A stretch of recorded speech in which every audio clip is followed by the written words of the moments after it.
is more important for Mahomes? Do you think it's Travis Kelce or Tyreek Hill? It's Travis Kelce for a number of reasons. Number one, Tyreek Hill burnt them so bad the first time they played, they will never put him in single coverage again. I mean, you're going to have to bracket Tyreek Hill throughout the game, period.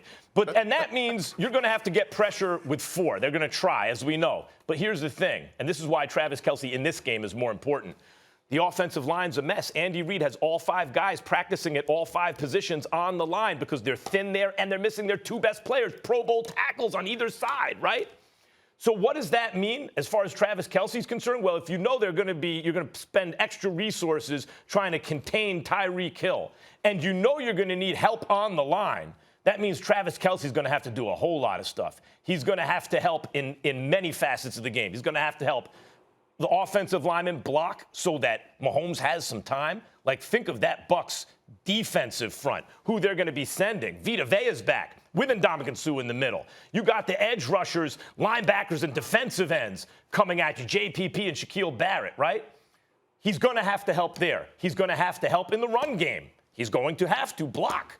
And he's going to have to catch passes, likely as Patrick Mahomes' primary weapon. He's also a red zone threat. Travis Kelce is going to have to be Mahomes' chief weapon in order for the Chiefs to win. Well, I disagree with that. I think that Travis Kelce will end up benefiting from the fact that as primetime Deion Sanders came on my show Stephen A's World yesterday and articulated, these cornerbacks for the Tampa Bay Buccaneers are having nightmares. He said, you got maids working overtime for crying out loud because, these guys are tossing and turning all week long thinking about how to defend Tyreek Hill, the man that had 207 yards, 7 receptions, and 2 touchdowns in the first quarter against them, who backpedaled in for 1 touchdown and backflipped in for another. This dude was absolutely positively toying with them. Not to mention, after he did a backflip, he landed on his knees and leaned back and posed. He was mocking them. He was humiliating them. This is how bad this brother is. And if you have to literally focus on him,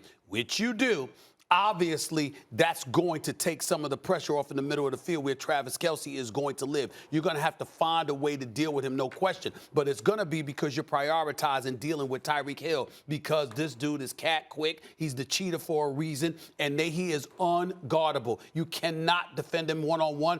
I don't think they can defend him in double coverage. And you saw it just where was it against Buffalo, Max? Did you see when they just throw a little past him and what he's able to do? Little slant, he's gone. Just with a little slant, he's all over the field. You can't defend him.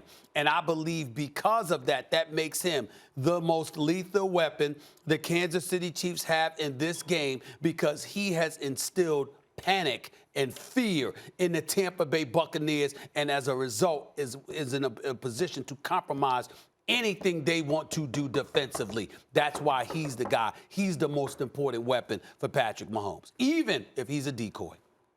Yeah. Man, Max, I wanted to agree with you because I understand everything you said about Kelce.